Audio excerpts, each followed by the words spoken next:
Bonjour mon petit chiflé, Amber here, and let's address the elephant in the room. There's conditioner in my hair, so please deal with it. Also, I look like somebody's mom. I look like my mom. Happy New Year. Happy New Year. Today, as I'm sitting down to film this, is January 5th, which means as always, I'm running behind. The fact that I'm finally sitting down to film this video and the one I'm going to film after this is a miracle, because I didn't think that I was going to. I've been in a state, but anyway, like I said, I'm running behind, but I'm finally sitting down to go over my most anticipated 2021 reads. I am so excited to finally put this list out there. I'm doing this in two parts. The first part is this video, which is my most anticipated 2021 releases, and then I'm going to go over my general 2021 TBR. So because there are a lot of books to talk through, I'm not going to waste any time. I'm going to try to speed through this and keep these synopses as brief as possible. I have my laptop in front of me with all of the summaries pulled up and ready. Alright, let me open my 2020 bullet journal. Okay, so first and foremost, my most anticipated read of the whole year is the same as it was last year, and it's We Free the Stars by Hafsa Faizal, which is the sequel to We Hunt the Flame by Hafsa Faizal. It was supposed to release last June. It was supposed to release, I think, last June, but with the pandemic and everything, like many other releases, a lot of them on this list, it was pushed back until January 19th, which means it comes out in 14 days and 2 weeks, and I'm so excited. I love We Hunt the Flame with my entire heart. It's no secret around here, we all know, and I can't wait to see where the story goes from here. This is duology, so this is the last book, and that's a bittersweet statement, because while I can't wait to continue the story, I don't want it to end, and I know it's going to be hard for me to just be done with these books. I mean, obviously I won't just be done with these books, but you know, for the first time, the first experience. The next is a continuation of another favorite series of mine, and it's Witch Shadow by Susan Dennard. We know how I love the Witchlands so much, and Witch Shadow is we're finally getting Isolt's arc storyline. She's the main character this time. I love that for her. Isolt is my fave. Her and Edwin Basolt. I love these books. I love the relationships in these series, the friendships and the magic, the witchery. This series takes place in this world with all types of magic, all types of witchery. There are truth witches, blood witches, sight witches, tide witches, which like control the waters, wind witches, a lot of elemental witchery. And each book sort of follows the main arc of one of a cast of characters. I think it definitely has like the found family trope. It has like all of the tropes. There's like enemies to lovers, it's all the things, and I just love it so much. Witch Shadow comes out June 22nd. It was pushed back. I think it was supposed to come out February 9th, I believe, but it was pushed back to June 22nd. So next is another sequel, and it's Reaper of Souls by Rena Barron, which is the sequel to Kingdom of Souls, which is one of my favorite books of all time. I love that book so much. I've said that about every single book I've mentioned so far. That book comes out February 18th. Like I said, it's the sequel to Keeper of Souls, which follows Ara, who comes from this line of witch doctors, but she hasn't been able to touch her magic or use her magic. She doesn't have any magic, and this follows basically what happens when children of the kingdom start going missing and are taken by the soul catcher. And Ara enacts a type of magic which requires her to sacrifice allotments of time in her life basically to figure out who is taking the kingdom's children, what the purpose is. At the end, there are a lot of twists in this book, so now this follows this other wild storyline that I am not prepared for. I'm not prepared for my edges to be snatched. Love, love, love. And it's inspired by West African mythology. Next, we have a romance novel, and it's Act Your Age, Eve Brown by Talia Hibbert, which is the third and I believe final in the Brown sisters trilogy. So the first one being Get a Life, Chloe Brown, the second one being Take a Hint, Danny Brown, and now Act Your Age, Eve Brown. Y'all know how I feel about the Brown sisters books. Y'all know how I feel about Talia's books. They've been some of my favorite reads this entire year. Or, I'm sorry, last year, the entirety of 2020. Get a Life, Chloe Brown was the first book that I read in 2020 and just set me on the right path. Each book follows a different sister, as the titles imply. I'm excited for Eve's book. Eve is like the more chaotic of the sisters. It says, in Act Your Age, Eve Brown, the flightiest brown sister crashes into the life of an uptight B&B owner and has him falling hard. Literally. I think there is autism rep in this book. I love the cover. I always love seeing, I can't stress how much I love these books and Talia's writing, and each of these sisters, the books have progressively gotten better, so I can't wait to see the perfection that is this book. So next we have, I believe, a debut. So this is the first like author so far that I'm not familiar with, first world and first book, but I'm so hype. I'm so hyped for this book. This cover is absolutely stunning, my Jesus. And it's Witches Steeped in Gold by Shannon Smart. This book comes out on April 20th. Oh, I didn't mention Act Your Age, Eve Brown comes out March 9th. Anyway, Witches Steeped in Gold is Jamaican inspired, which is so exciting considering that like a lot of the fantasy books we get, a lot of like the black fantasy books we get are West African inspired or like Egyptian inspired. So it follows two girls. It says divided by their castes, united by their vengeance. Araya has spent her life in a cell, but every day brings her closer to freedom and vengeance. Jasmine is the queen's daughter, but unlike her sister before her, she has no intention of dying to strengthen her mother's power. Sworn enemies, these two witches enter a precarious alliance to take down a mutual threat. But revenge is a bloody pursuit and nothing is certain, except the lengths they will go to win this game.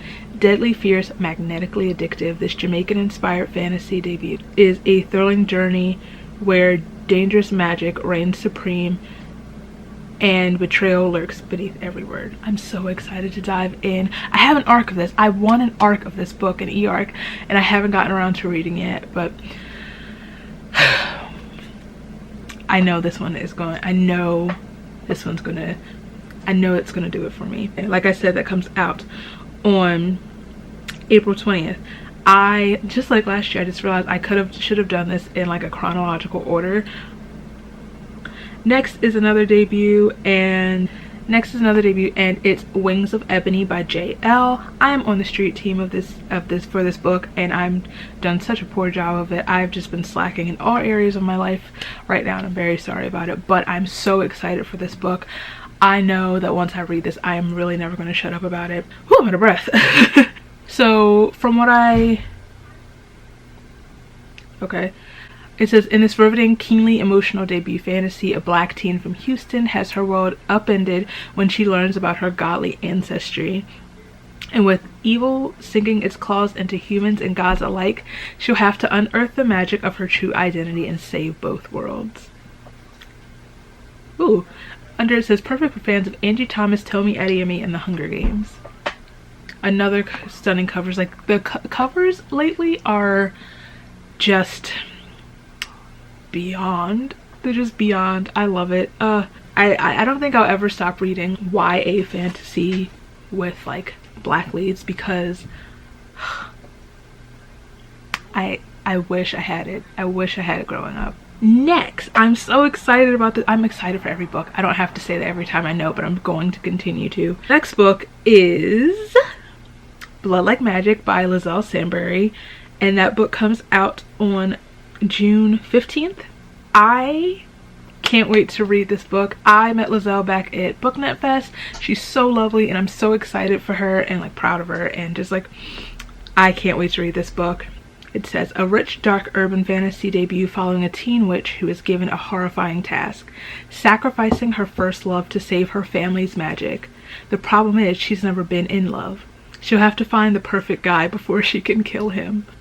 Absolutely. Just absolutely. Absolutely. So we follow the main character, and then ultimately she's torn between her duty, fulfilling her family's like tradition and legacy, and her morality and what she feels is right. If she wants to save their heritage and Luke, she'll have to find something her ancestor wants more than blood. And in witchcraft, blood is everything. Alright, Lizelle, I see you. Okie dokie, artichoke. So next we have a sequel, not a sequel.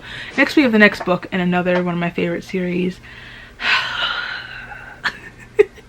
And it's Gods and Monsters by Shelby Mahern. This is book 3, I believe the final book in the Serpent and Dove series. Y'all know how I feel about Serpent and Dove. I read Blood and Honey back in October, and I already told you that I know that Gods and Monsters is going to be something else. If you don't know, Serpent and Dove follows Lou and Reed. Lou is a witch who is in hiding and on the run. Reed is like a royal chasseur, which is basically royal guardsmen, witch hunters. Witches are burned at the stake in this world, and this is like a fantastical French inspired world. Long story short, an incident forces them together in holy matrimony. And yeah, the series goes from there.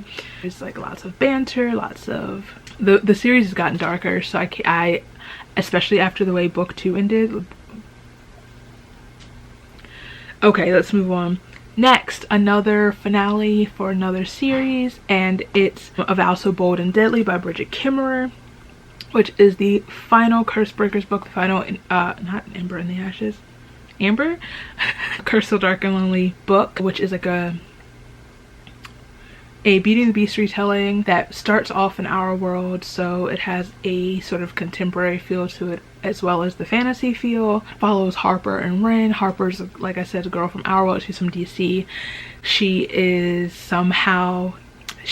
brought to Emberfall and meets Ren and learns about the curse and whatever and all that jazz. You know the story of Beauty and the Beast, you know how this goes. But at the same time, as like the curse starts breaking and whatever, we also get brought into Emberfall, which has been struggling throughout the duration of the curse.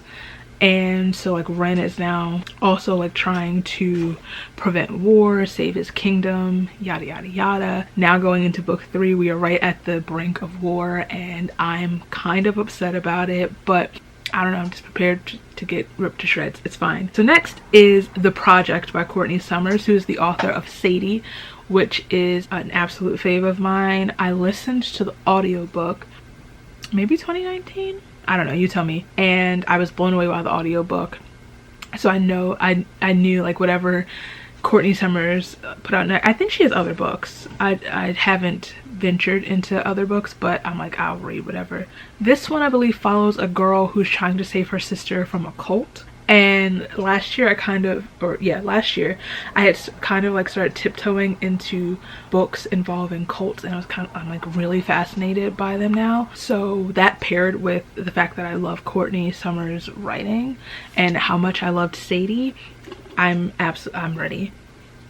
Next, we have a debut novel that was supposed to come out in 2020, and it's The Gilded Ones by Namina Forna.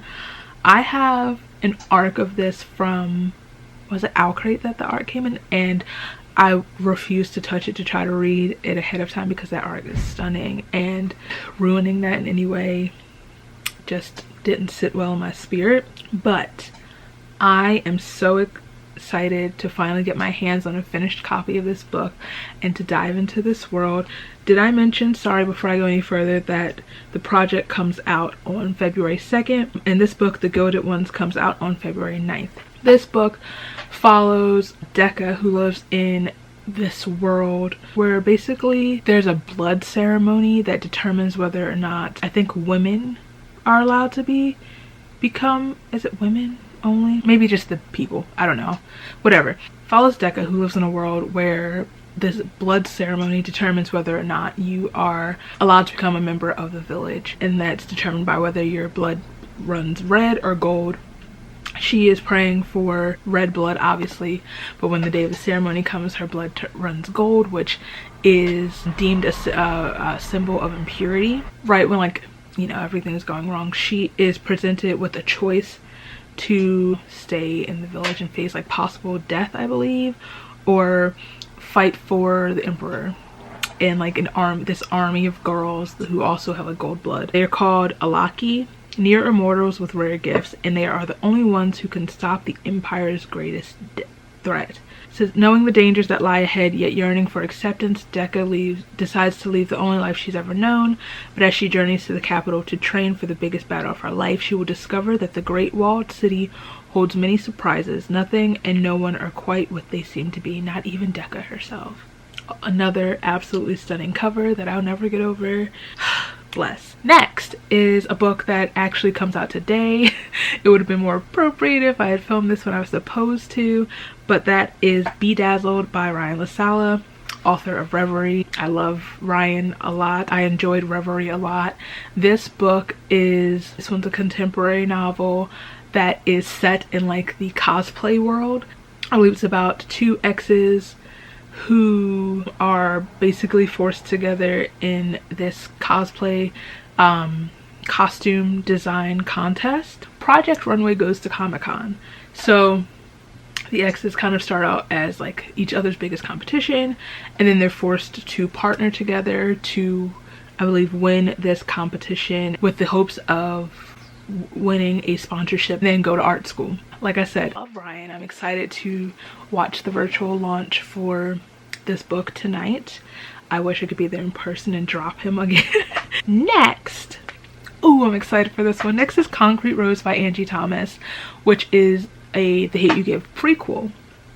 This one follows a teenage Maverick who is Star's father. If there's one thing 17-year-old Maverick Carter knows, it's that a real man takes care of his family. As the son of a former gang legend, Mav does that the only way he knows how, dealing for the King Lords. With this money, he can help his mom, who works 2 jobs while his dad's in prison. Life's not perfect, but with a fly girlfriend and a cousin who always has his back, Mav's got everything under control. Until that is, Maverick finds out he's a father. Suddenly he has a baby, 7, Star's older brother, who depends on him for everything. But it's not so easy to sling dope, finish school, and raise a child. So when he's offered the chance to go straight, he takes it. In a world where he's expected to amount to nothing, maybe Mav can prove he's different. When King Lord blood runs through your veins, though, you can't just walk away. Loyalty, revenge, and responsibility threaten to tear Mav apart, especially after the brutal murder of a loved one. He'll have to figure out for himself what it really means to be a man. I loved The Hate You Give, and I'm so intrigued by a prequel following Maverick, who's such an intriguing character. Let me take a breath. Alright, next, this book. I heard about this book a while ago. I think I thought it was coming out last year. I wish it had. So I've been like waiting for to get my hands on this, and it's Lost in the Neverwoods by Aiden Thomas. I have not read Cemetery Boys yet. I need to. It's on my list, my never-ending list. But this book is a Peter Pan retelling.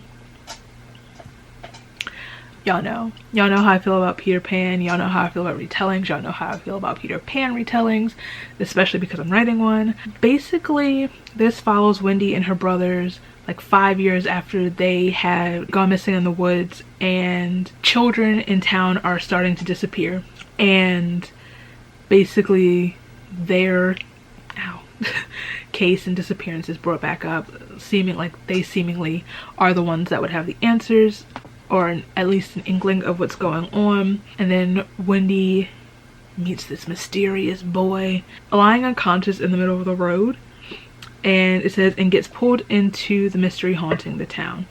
Peter, a boy she thought lived only in her stories, claims that if they don't do something, the missing children will meet the same fate as her brothers. In order to find them and rescue the missing kids, Wendy must confront what's waiting for her in the woods. This year is giving me Peter Pan, multiple Peter Pan retellings, and I feel blessed. Thank you. Next is a little bit newer on my radar, my radar, but I'm still stoked regardless. Also, I love this cover, and it's The Wild Ones by Nafisa Azad, who is the author of The Candle and the Flame, which is a book I loved so much and I really want hyped up as so many other maybe slightly less deserving books are. I said what I said. I enjoyed that book so much. Anyway, this book from William C. Morris finalist Nafisa Azad comes a thrilling feminist fantasy about a group of teenage girls endowed with special powers who must band together to save the life of the boy whose magic saved them all. Meet the Wild Ones, girls who have been hurt, abandoned, and betrayed all their lives. It all began with Paheli, who was once betrayed by her mother and sold to a man in exchange for a favor. When Paheli escapes, she runs headlong into a boy with stars in his eyes. A star with stars in her eyes. Sorry, I had to read it because I wanted to do that. I'm so sorry. This boy, as battered as he is, tosses Paheli a box of stars before disappearing. So this is the boy, essentially, that they have to save. I can't wait. I can't wait. Oh, this sounds like it's going to be magical. Next up, with a similar title, we have Wild in both titles.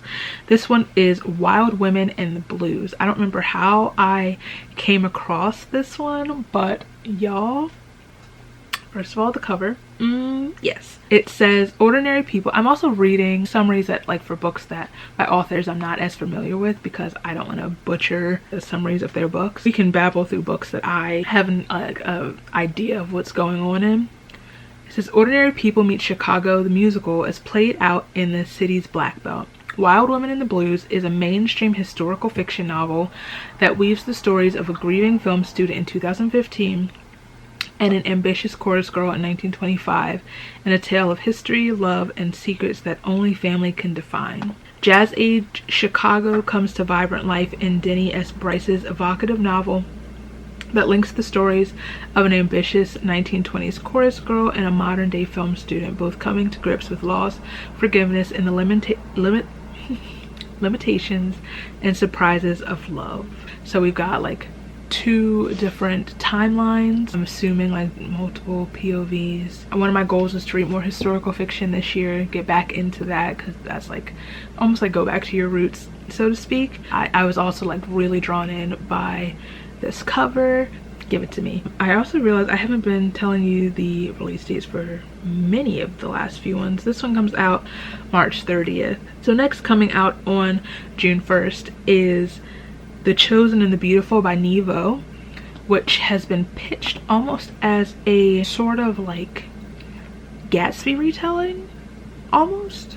So it's like it has Gatsby vibes, and I love me some Gatsby. I think we've discussed that already. My love of Gatsby and like the disappointment that I couldn't have my Roaring 20s Gatsby party yet. Anyway, it says immigrant socialite magician, I almost said Michigan, Jordan Baker grows up in the most rarefied circles of 1920s American society.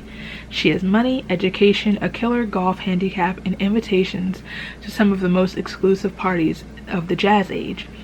She's also queer, Asian, adopted, and treated as an exotic attraction by her peers, while the most important doors remain closed to her.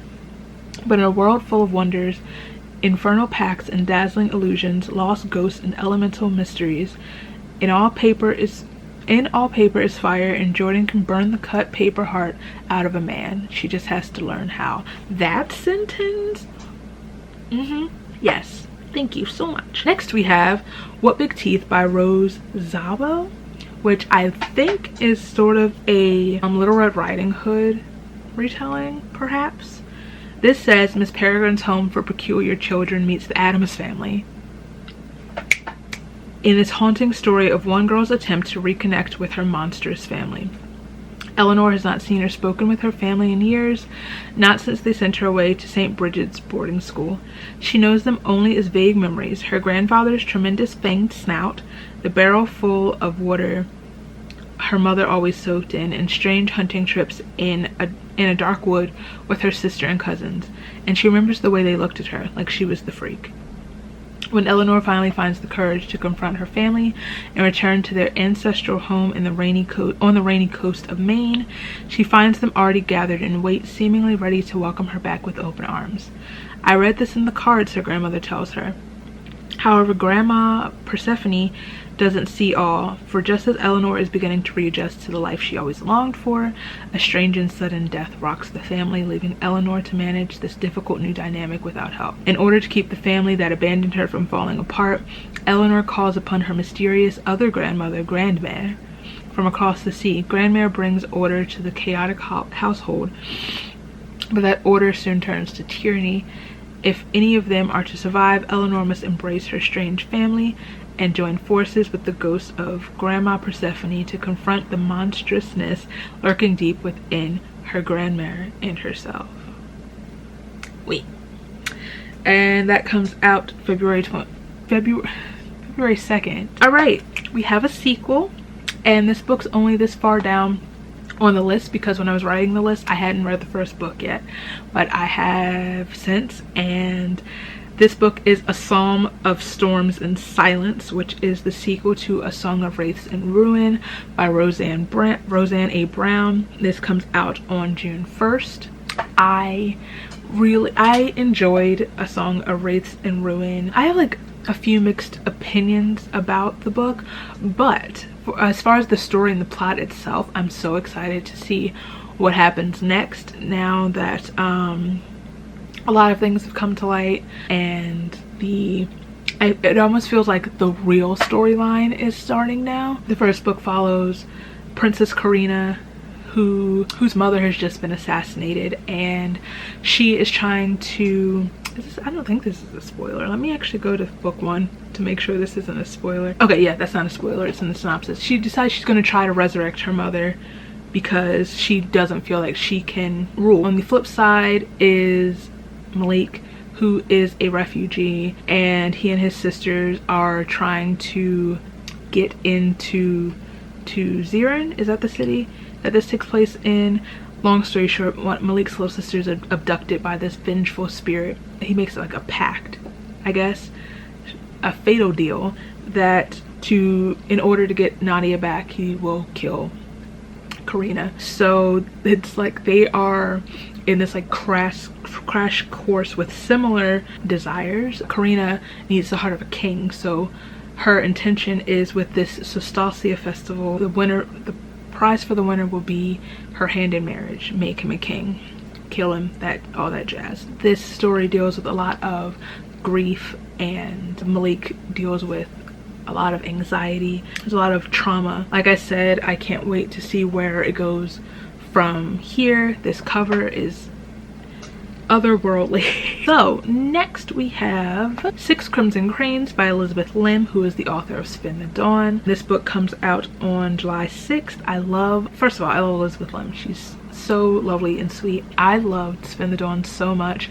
That one was like it was described as Project Runway meets Mulan. I have to read book 2, but I really loved book 1, so I'm excited to see what she brings to this story. I have Reflection, I believe, which is one of the Twisted Tale Disney things that she's done. This one says, Shiori, the only princess of Kyoto, has a secret. Forbidden magic runs through her veins. Normally she conceals it well, but on the morning of her betrothal ceremony, Shiori loses control.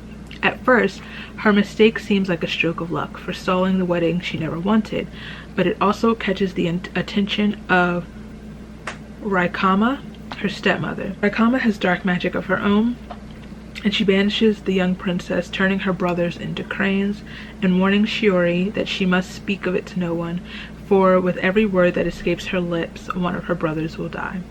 Penniless, voiceless, and alone, Shiori searches for her brothers, and on her journey uncovers a conspiracy to overtake the throne. A conspiracy more twisted and deceitful, more cunning and complex than even Raikama's betrayal. Only Shiori can set the kingdom to rights, but to do so she must place her trust in the very boy she fought so hard not to marry, and she must embrace the magic she's been taught all her life to contain, no matter what it costs her. I'm trying to remember what like folk tale Is it a folk tale? Elizabeth Lim said this was inspired by The Wild Swan. Oh, it's Hans Christian Andersen. Oh, I should have known that. I failed. So it's inspired by The Wild, what did I just call it? The Wild Swans by Hans Christian Andersen. So it's also like a retelling of sorts. Love that for me. Last but not least, it's another retelling, and it's another Peter Pan retelling, and it's by an author that I love, and it's Darling by Kay Ancrum, who is the author of The Wicker King and The Weight of the Stars. I've only read The Weight of the Stars, but The Wicker King is on my list of 21 books to read in 2021. So this is like a dark contemporary Peter Pan retelling, reimagining almost. As a teen girl finds herself lost on a dangerous adventure in this YA thriller by the acclaimed author of The Wicker King and The Weight of the Stars. Reimagining Peter Pan for today's world. On Wendy Darling's first night in Chicago, a boy called Peter appears at her window. He's dizzying, captivating, beautiful, so she agrees to join him for a night on the town. Wendy thinks they're heading to a party, but instead they're soon running in the city's underground. She makes friends, a punk girl named Tinkerbell, and the lost boys Peter watches over. And she makes enemies, the terrifying Detective Hook, and maybe Peter himself, as his sinister secrets start coming to light. Can Wendy find the courage to survive this night and make sure everyone else does too? So this is kind of like super exciting. It's almost like, it almost feels like Peter is maybe almost a villain in this story, and we never kind of really see that twist on him. I'm going to tell you now, he's not the villain in my version, but it is still darker than like the story we know. Also, the characters are older, but yeah, I can't wait to see how this story plays out. I love Kayla's writing. The Weight of the Stars was beautiful, so I can't wait to see like how a thriller is done. I really also enjoy her presence on the interwebs. I mean, I hate Wendy with a dark, deep, burning passion, but I'm still curious to see how she's portrayed in this book. So yeah, that wraps it up. Those are the 20. Oh wait, no, I have an honorable mention because I can't believe I forgot to put this on the list, and it's All of Us Villains by Amanda Foody and Christina Lynn Herman.